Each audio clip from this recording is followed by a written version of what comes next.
الصلاة والسلام على رسول الله وعلى آله وصحبه ومن والاه. نفتح إن شاء الله على أحاديثنا في بلوغ المرام. Hadith, we start with the Tayammum and we finished, I think, Hadith, every time you change my book, Hadith Abu Hurairah. We stopped at Abu Hurairah, مش هيك؟ يلا بسم الله.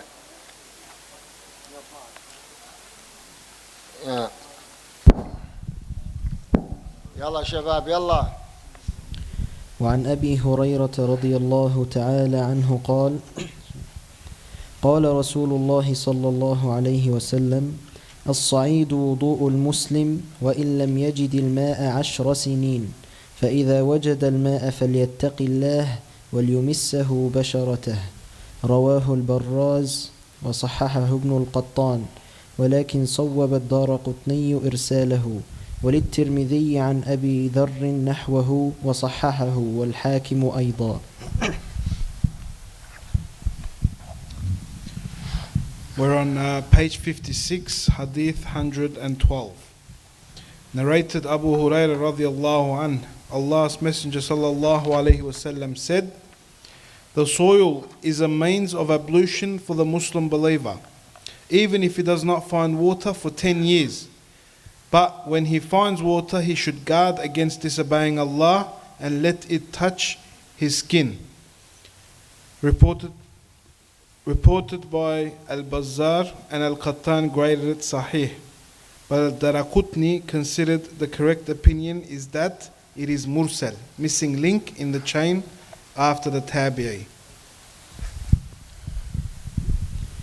وعن أبي سعيد الخدري رضي الله تعالى عنه قال: خرج رجلان في سفر فحضرت الصلاة وليس معهما ماء، فتيمما صعيدا طيبا فصليا، ثم وجد الماء في الوقت، فأعاد أحدهما الصلاة والوضوء ولم يعد الآخر، ثم أتيا رسول الله صلى الله عليه وسلم فذكر ذلك له، فقال للذي لم يعد: أصبت السنة وأجزأتك صلاتك. وقال للآخر: لك الأجر مرتين. رواه أبو داود والنسائي. Narrated Abu Sa'id al-Khudri. Two men set out on a journey, and when the time of Salah came, they had no water. They performed Tayammum with clean earth and prayed. Later on, they found water within the time of the prayer. One of them repeated the prayer and ablution, but the other did not repeat. Then they came to Allah's Messenger sallallahu alaihi wasallam and related the matter to him. Addressing himself to the one who did not repeat, he said, you followed the sunnah and your prayer was sufficient for you. He said to the other who performed ablution and repeated, for you there is a double reward.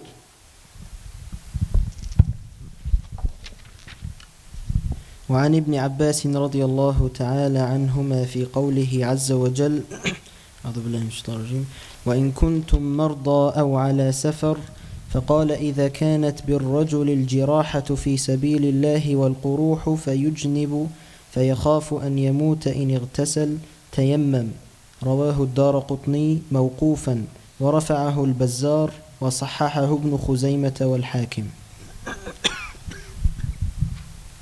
Narrated Ibn Abbas regarding the explanation of the words of Allah, which means, and if you are ill or on a journey, if a man sustains a wound in the cause of Allah and an injury then becomes junub and fears death, if he takes ghusl, he should perform tayammum. وعن علي رضي الله تعالى عنه قال: انكسرت إحدى زندي فسألت رسول الله صلى الله عليه وسلم فأمرني أن أمسح على الجبائر. رواه ابن ماجه بسند واهٍ جدا. Narrated Ali radiallahu anhu, one of the bones in my forearm was broken. So I asked Allah's Messenger sallallahu alaihi wasallam concerning purification in this condition, and he ordered me to wipe over the bandages. Reported by Ibn Majah with chain of narrators that is wahin, very weak. وعن جابر رضي الله تعالى عنه في الرجل الذي شج فاغتسل فمات إنما كان يكفيه أن يتيمم ويعصب على جرحه خرقة ثم يمسح عليها ويغسل سائر جسده. رواه أبو داود بسند فيه ضعف وفيه اختلاف على راويه.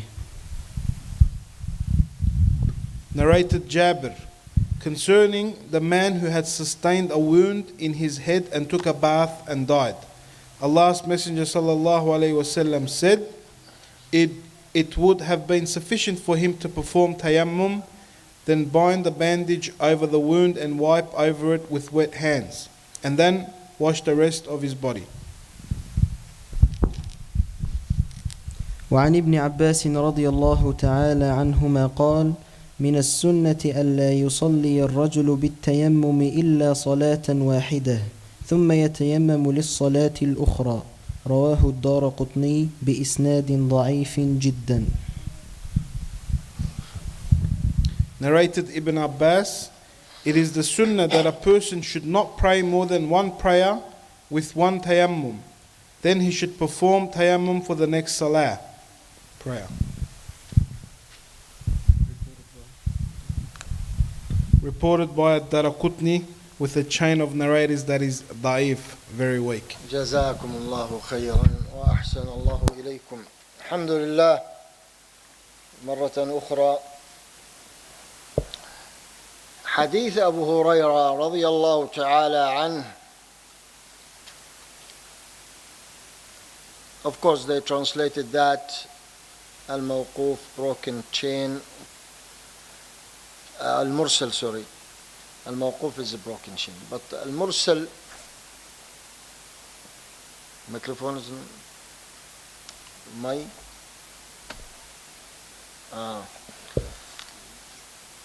معلش أسامة واحد بدوي جاب لي إياه على الطريق البدوي.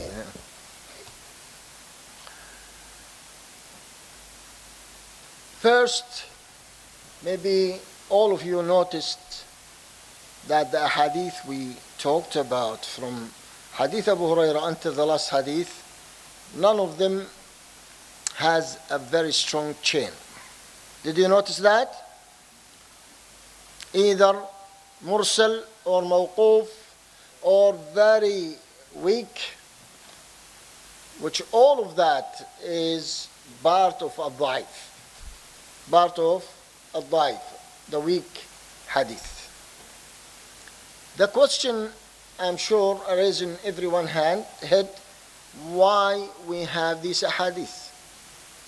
And this is a great scholar, as they call him the seal of al-Huffaz, Ibn Hajar rahmatullahi alayhi. Why he bring this hadith? So who has the answer?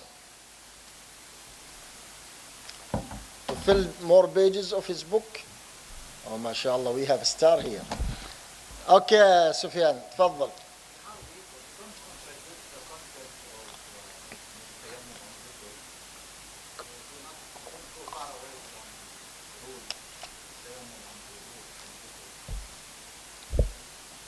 That's not the answer. Hamza.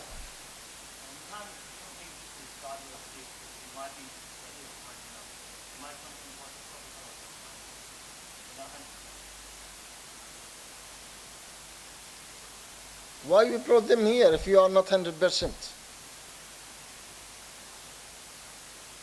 Ibrahim. English. Because there is no science about this, so we take the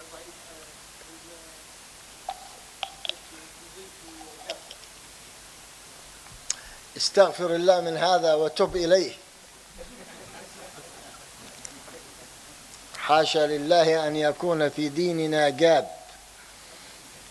There's no gaps in our deen to complete it with weak hadith.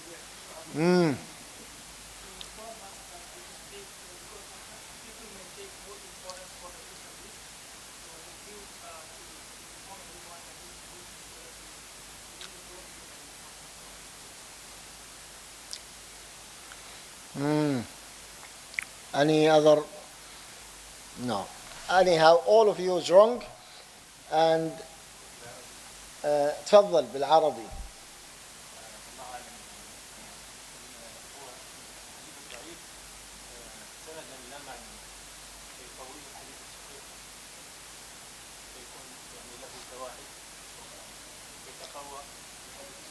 جزاك الله خيرا. هذا لا ينطبق على كلهم. لما يقول واهي جدا ما في شيء قوي أبدا ولا ذي فيتامين برفع معنوياته أبدا. لكن the answer on that, first, to explain the details of the ayah. This ahadith is nothing but a tafsir for the ayah of Tayammum.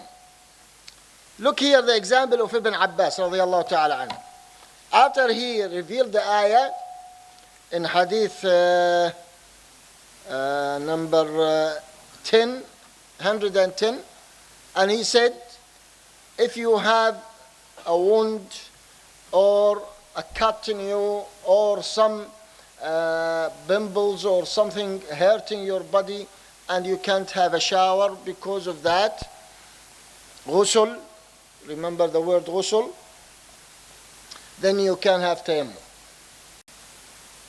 So that hadith, it is weak, but it is sahih from the point of scholarly opinion. This is why Imam Ahmad said,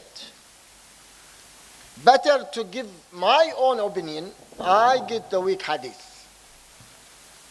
And when they say why, he said because the least of the weak hadith come with the smell of the Prophet ﷺ on it, the perfume of the Prophet on it, because they say it is said by the Prophet. So it's not proven to us it's said by the Prophet, but it is narrated by at least 3-4 scholars before me. So their opinion plus my opinion better than my opinion alone. So this hadith Ibn Abbas, if it is not hadith, what it is? Ibn Abbas' opinion. And Ibn Abbas' opinion, it's not like you or me or a Shafi'i opinion. So if a Shafi'i or Malik or Ahmad take it plus his opinion to become very strong opinion, because the Sahaba understanding, the best understanding of Al-Quran and the Sunnah. You understand why we bring this hadith? But if we take the hadith by itself as a hadith without the complete picture, that hadith doesn't worth anything. We don't take it at all. And this is the barakah of the scholars. The barakah of the scholars, that they always love someone of even a scholar like them to support what they understand. So he say, oh Allah, I'm not alone in that. You give the ummah the right to understand your book, and I don't stand by myself. I have the opinion of other scholars. Many times I repeated that to you, and I still say it. Don't ever have an unusual opinion from someone. Go and see what the scholars saying about it. And go with the mainstream of the scholars, and you will never be wrong. Even when you are wrong. Because if you stand before Allah, you will find so many beside you or in front of you, defending you on that stand. You understand now? So instead of bringing Ibn Hajar opinion or a Shafi'i opinion, or we bring something much closer to the Prophet ﷺ opinion, the Sahaba and the Tabi'een. So as closer you are to the Prophet time, salawatullah salamu alayhi, as you are more blessed with your understanding and your iman in the same time. And this is why the Prophet ﷺ said, the best of the people are the people of my time. Then the next generation, then the next generation. So if you take from the first generation or the next, the second or the third generation, then you are in the safe term and safe side. You will not go away of the truth at all. Because these people, Allah the Almighty subhanahu wa ta'ala, protected from going astray. Because He blessed them and blessed their time. And this is, you see sometimes some of the schools trying to prove that their Imam was from a Tabi'een, not from Tabi'i Tabi'een. Why? Just for that opinion, that idea, that as closer to the Prophet, as better you are. So there is the second circle Tabi'een, the third circle Tabi'i Tabi'een. So no doubt he is from the third circle, but there is doubt he is from the second circle. So they try to defend in every way to make him from the second circle. Not only for the sake of the time. Time is not important. For the sake of being from those people whom Allah the Almighty is pleased with.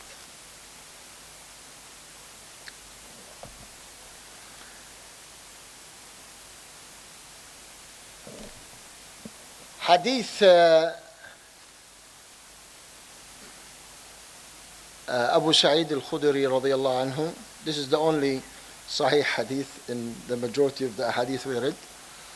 And it shows that when you are trying your best to please Allah, Allah always will be pleased with you. If you target the facts or you didn't. So here two companions of the Prophet ﷺ, they couldn't have wudu for the salah, they made tayammum and they prayed. After 40, 50 kilometers, they find water. So they are on the journey, so they are going.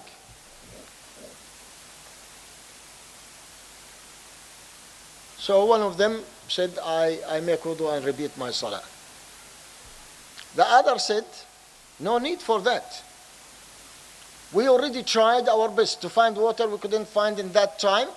So we did what being required from us to do. And that is sufficient. So one did pray, made wudu and pray again, and one didn't do anything. They reached to Al-Madinah, straight away go to ask. They don't go sleep and rest, and after 3, 5, 6 days they remember to ask that question. No. Their salah is first. You see how you should be with your deen? Don't sleep on it. When you are in doubt of something, don't leave it for another minute if you can. Come and ask. Some people, they say, well, I don't want to disturb the sheikh. Subhanallah. Of course, don't come and knock on my door at 1 o'clock in the morning, but even if it is urgent, I will be more than happy to meet you. but in normal circumstances. Even you are next door to me and I am in the office, you are here and you don't bother even to ask, in the excuse, I don't want to disturb the sheikh. And that, of course, you are committing a major haram. Don't sleep on any doubts, because that doubt might take you out altogether of the fold of Islam without knowing.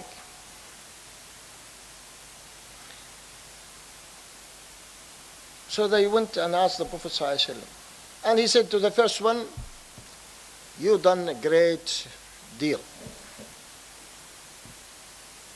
Asabt al-sunnah, and asabt al-sunnah means you done the best. And the second man, he rewarded him by saying to him, you take your 2 rewards, because you prayed twice and every time you take a reward for it. So who's better? The one who touched the sunnah and worked according to the sunnah, or the one who take 2 rewards?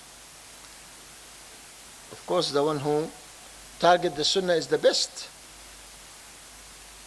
And his rewards is much more than the 2 rewards. And first reward, that he went straight away on the line of the sunnah. So he was beside the Prophet all the time. With his knowledge, with his understanding, and with his performance. And nothing better than that. But here again, see our great Prophet ﷺ and his students. None of them fight each other on that. You are stupid. You see, I was better than you. No, never they say something like that. Not even the Prophet himself, salawatullah wasalamu alayhi, said to him, you are wrong and he's right. He didn't say that. Even you understand that from his talk. But there's no condemnation whatsoever.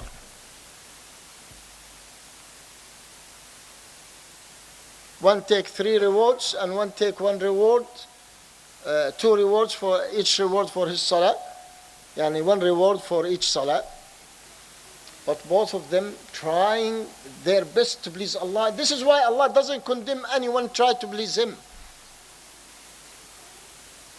If he touched the target or he missed the target. But the main target in your heart is what? Pleasing Allah the Almighty.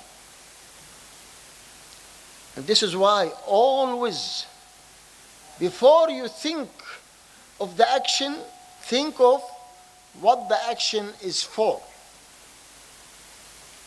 Who you are trying to please by this action. What is your intention of it? So if you get the sincerity, then you are 100% a successful person, no matter if you target it or not.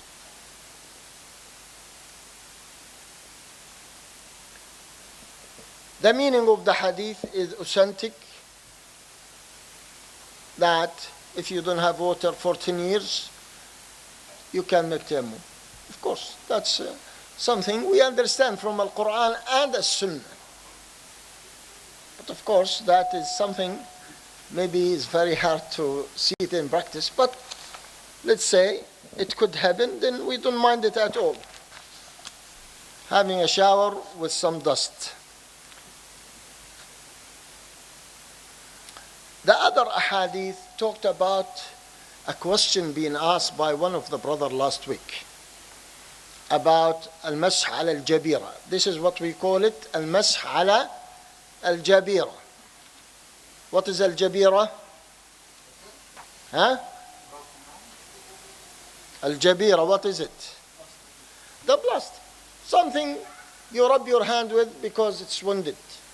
Your hand, your leg, your head, whatever it is. Your face. So that we call it in general al-jabira. Al-jabira come from al-jabr. And this is why Sufyan said the broken arm. because al-jabr used for the broken bone. And that word is a very, what they call it, optimistic word.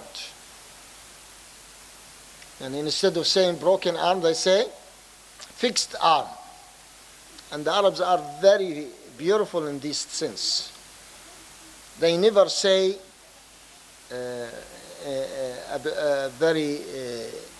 they don't see the dark side of it, they see always the beautiful side of it. Even when they say a blind person, they don't say a blind. They say basir. Basir means seeing. But when they say this person is basir, you understand automatically he is blind. And when they say this person is salim, you understand he's been bitten by a very bad snake. So the poison running in his body and they say he's salim. Yani may Allah subhanahu wa ta'ala give him a salama, escape from this poison. You understand that? So that part of the meaning here. So they say mas'al al-jabira. It means when you cannot let the water go through your cut. It is rubbed, it is plastered, it is whatever. And it is dangerous to let the water go through it. So what you do? Here we have mainly two opinions of the scholars. One goes with the majority of the scholars. They say you wipe on that rub. You rub on it. You wipe it like that as it is tayammum. This is why they call it tayammum ala ra'sihi. Yani wipe on it. Not tayammum making tayammum, no. Because again, the wound, if it is cut, it doesn't need dust too. So nothing come. What you do, you let the little of water on your hand and you wipe it over that rubbed area. And that is sufficient. If it is the arm, if it is the leg, if it is the head, wherever it is. And that in the wudu area. If it is somewhere else in the ghusl area, the same. So if you have cut in your stomach and you can't have a shower and with that area. So you try to wash the whole body except that area. Of course, when we say that area, that means the area which doesn't let the water come near the wound. It could be bigger or smaller, as you need. Not in any way. And if you can't do that, then make tayammum.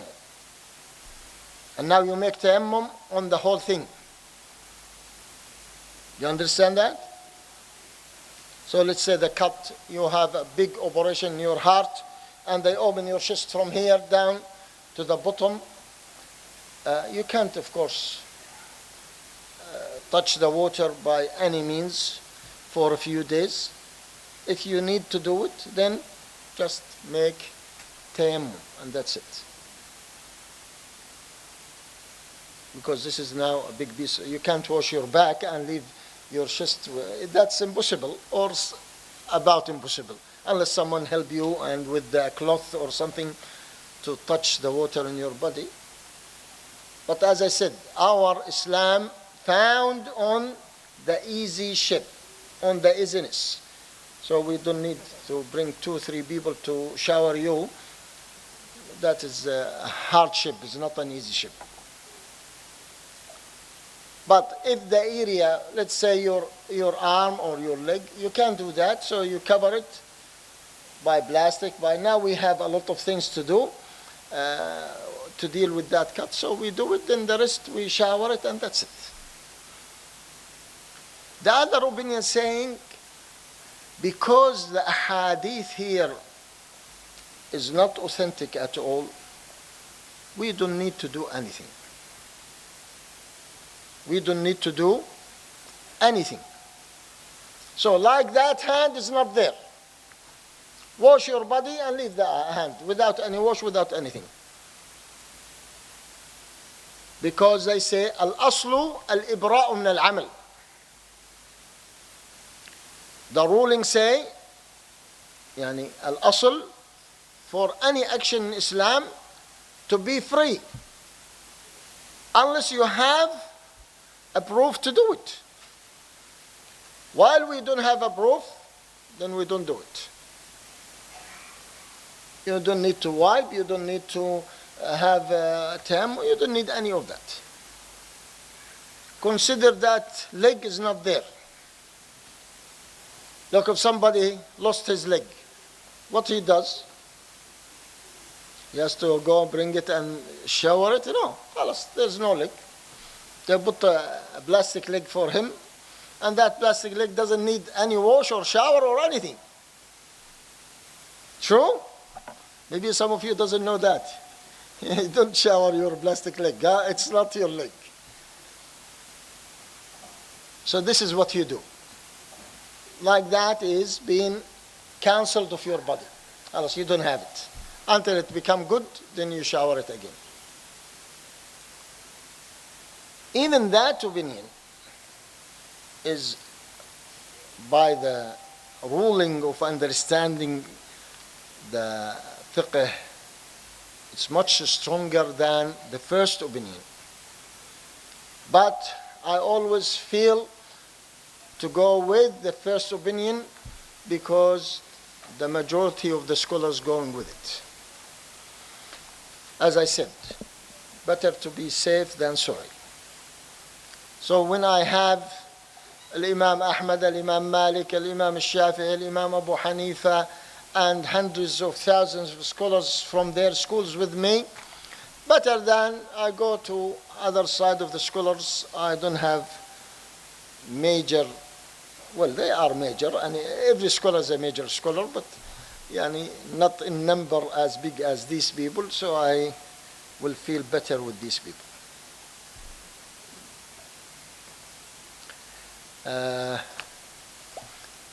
Okay. Did we miss anything? The last hadith, Hadith Ibn Abbas, every salah needs tayammum. That is some of the scholars' opinion. Unfortunately, it is not authentic. Tayammum is a replacement of al-wudu or al-ghusl.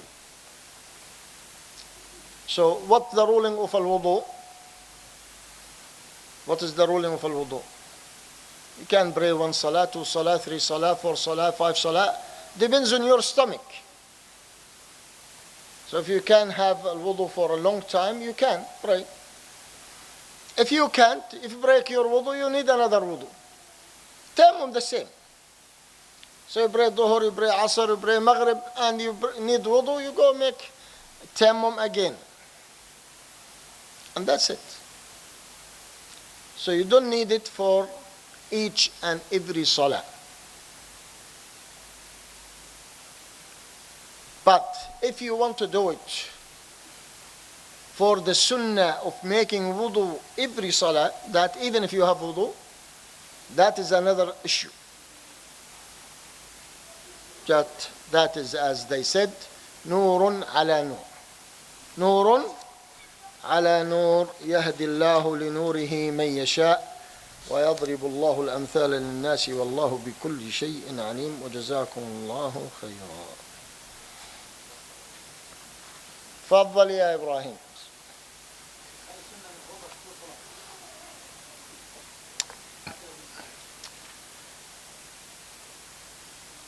من السنة أن تتوضأ لكل صلاة. لا أستطيع أن أقول نعم ولا أستطيع أن أقول لا. لكن النبي صلى الله عليه وسلم used to make wudu every salah. Until one day. That day was when they conquered Mecca. So he prayed all the 5 in one wudu. And they said to him, O Prophet of Allah, you never did anything like that. He said, just to show you that is allowed. Because if he never did it, then it become not sunnah, it become must.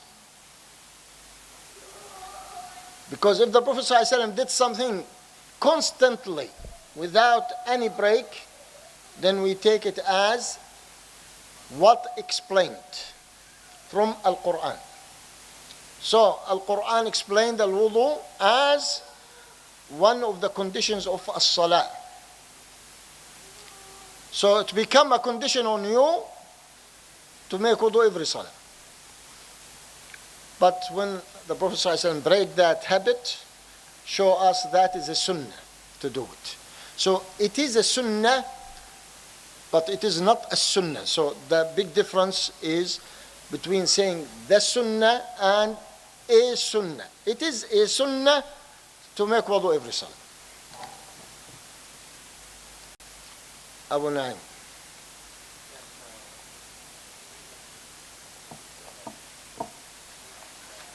علي صوتك ما سمعتك.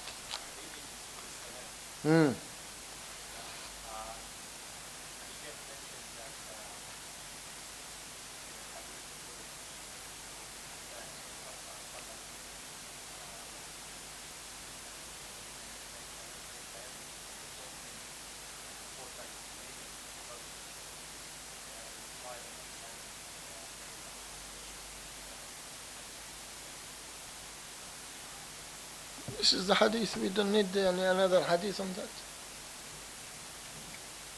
They already reach the water while the time is still there. So if it is compulsory, then the Prophet will not say to that, you done a good job. He will say to him, you didn't do the right thing. You see the water, you shouldn't pray. But he didn't say that to him.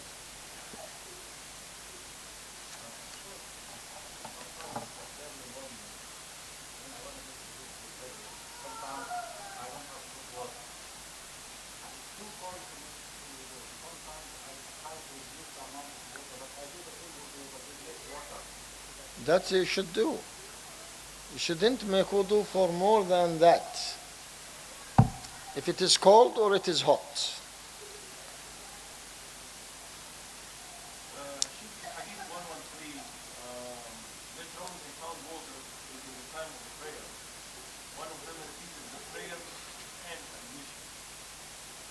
Of course, he has to make ablution because he didn't have wudu. He has tayammum.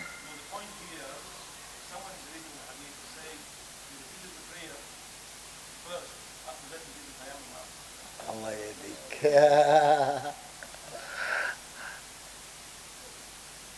ذات الفقه المنكوس.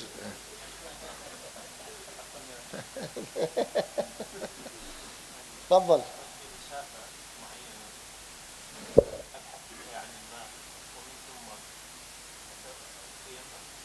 لا، هذه شروط وضعها بعض الفقهاء وأنا كنت بدي أعلق عليها بعدين قلت ما في داعي لذلك، ولا كنت بدي أفتح موضوع الأئمة وكيف يفكرون.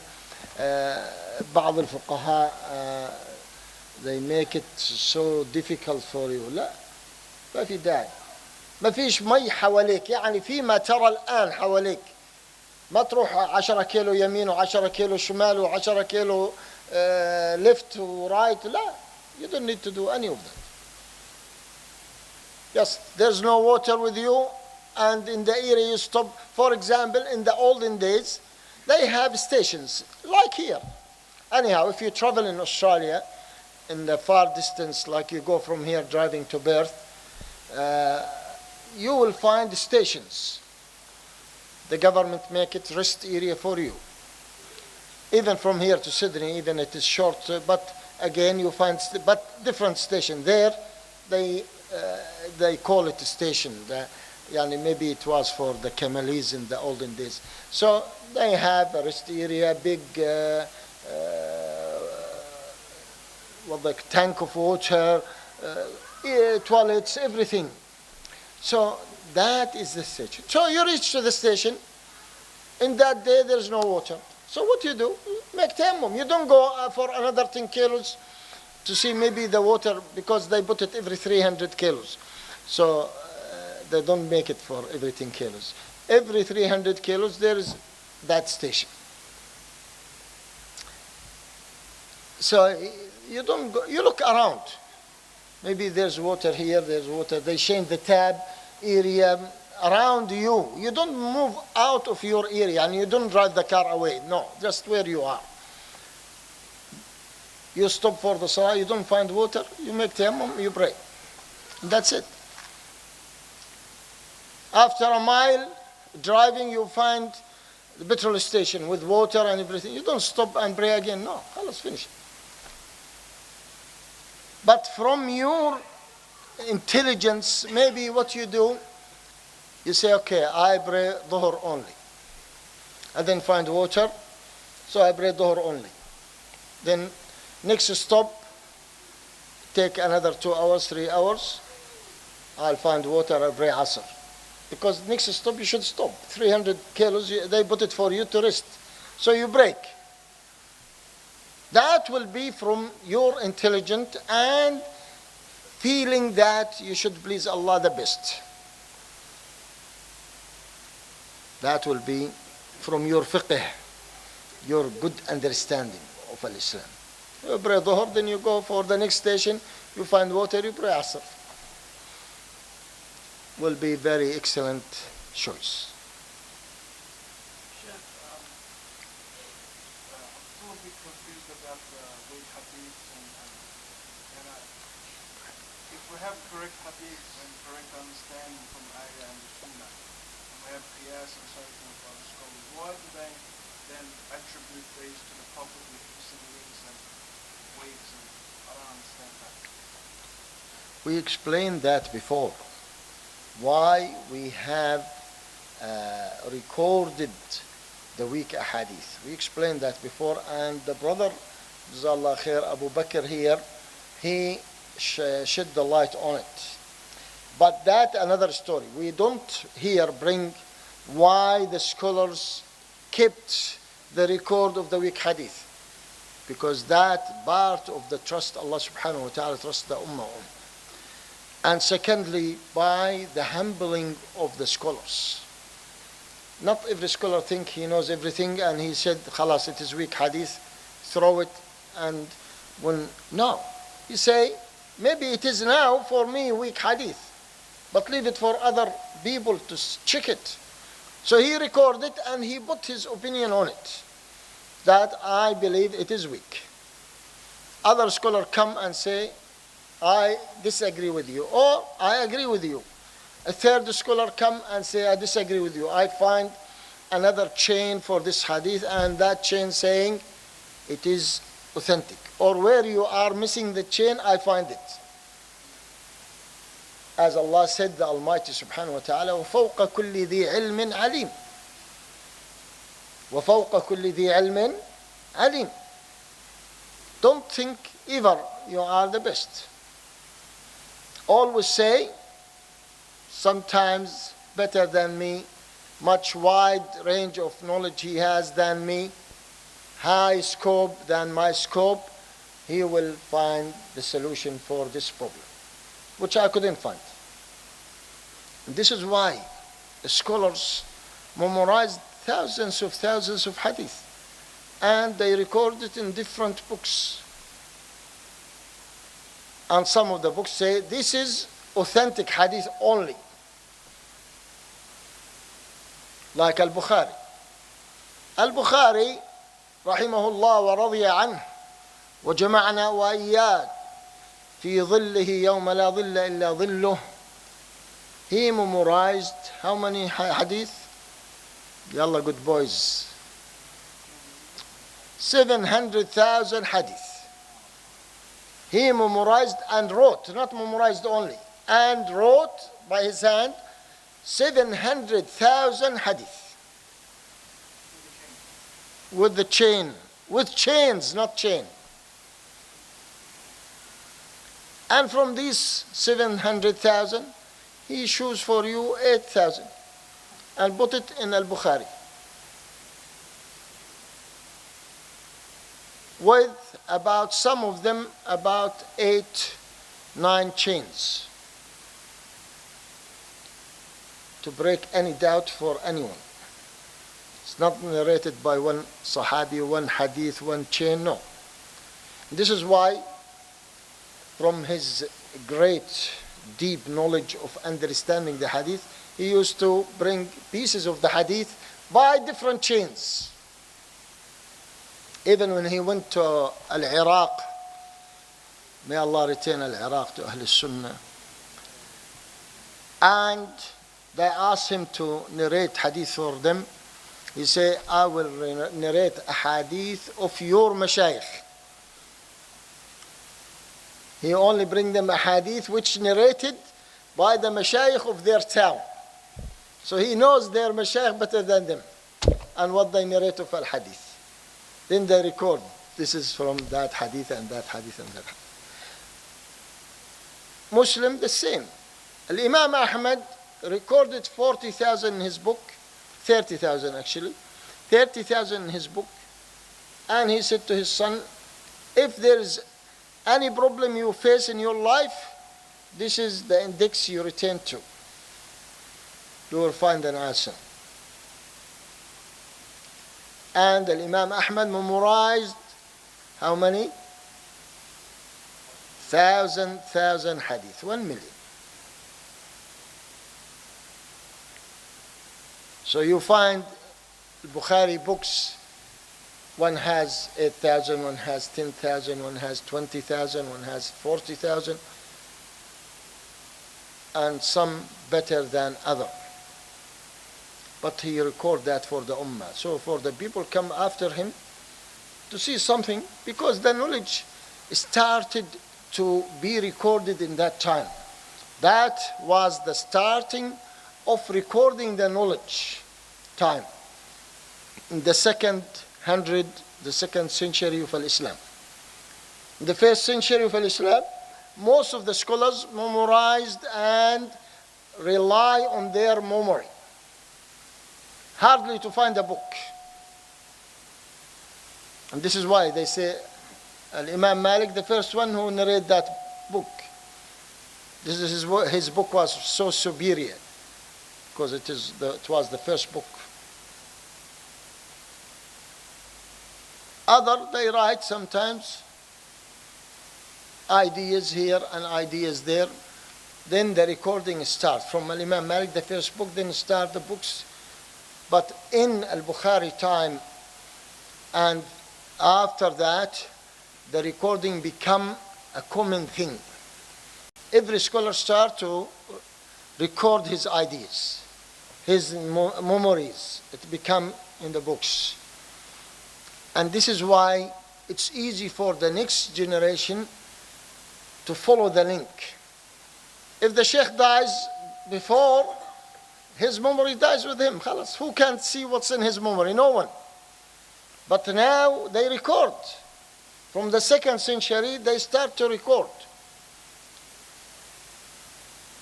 The third century, it became a revolution in recording. And you see, for example, Al-Bukhari book narrated by thousands of his students, which you don't find that before. Why? Because they memorize. They don't have anything to record. How many memorize that book? Or no one knows. Why? Because it's in their memory, and their memory dies with them, and the information died too. But after that, we start to know. Now we have the chains. We know how many narrators in each chain, how many this, who's that. And that help the next generation to see better way to find which is weak, which is not. And the third become much better than the second. And the fourth become much better than the third, and so on. And this is why today, for example, you find these encyclopedias in the internet or in the computers and this. If the first people didn't try it, you don't find anything today. This is why it was important for someone like Sheikh Nasser rahmatullahi alayh. We record the dua for him today, that he put his effort to symbolize these chains for you and put it in small words.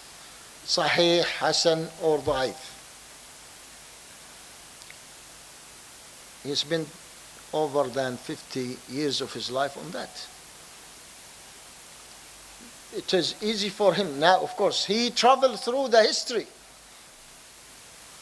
How he traveled through the history? Not by the clock machine which would take you in the bus, no. By seeing these books, the recording of these hadith. So you go and collect from all these books what the scholars say about this hadith. Then when he come with the result, that result is a result of a recording history for you. This is why we need to record that.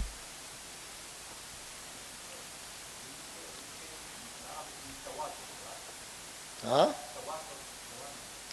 لا أسانيد مش تواتر. تواتر معناه many of the scholars narrate that hadith in every time, in every step of the chain. ما لها معنى في اللغة الإنجليزية. ها.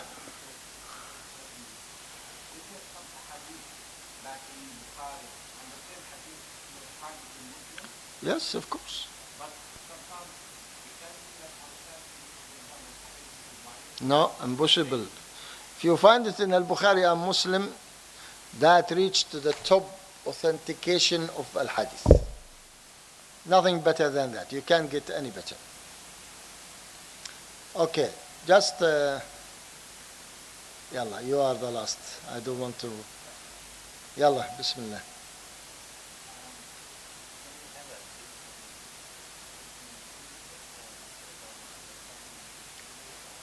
Depends where that hadith is. Is that hadith explaining the ayah for you? Explaining another hadith?